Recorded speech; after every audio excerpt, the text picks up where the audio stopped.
Spinal fusion for any purpose is really what I term a biological welding of the spine.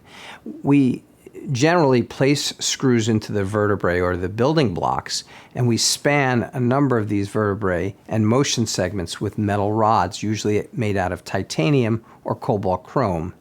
And then we place bone graft along the spine, which will then weld together and form a sheet of bone. The bone graft today that we use is almost always allograft, which is cadaver bone, or BMP, which is a specialized recombinant or manufactured protein, bone morphogenetic protein that stimulates fusion, and we use in higher risk cases, we use local bone as well. And this has vastly improved the recovery for patients compared to the older techniques in which we took bone from the patient's hip or from their ribs and their rib cage, which was a lot more painful. We use spinal fusions to correct and stabilize spinal deformity, to make unstable spinal conditions stable. We apply this to spondylolisthesis, for example, which is an instability of the spine. And we can use it to address pain associated with degenerative motion segments in which there's wear and tear of the spine and can be associated with scoliosis or spondylolisthesis. And this generally results in an improvement in the patient's function. I've been fortunate throughout my career to have performed thousands of these procedures.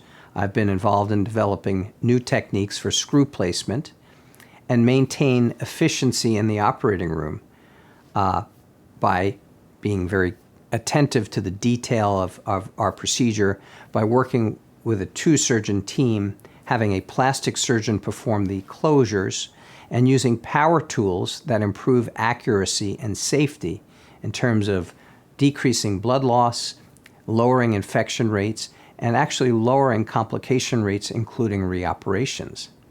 I have done this procedure, spinal fusion, all over the world, including in Africa, in the Middle East, and in the Caribbean, as well as here in the United States, and have been very gratified to help patients who have generally experienced excellent outcomes with improved function and can go on with their lives.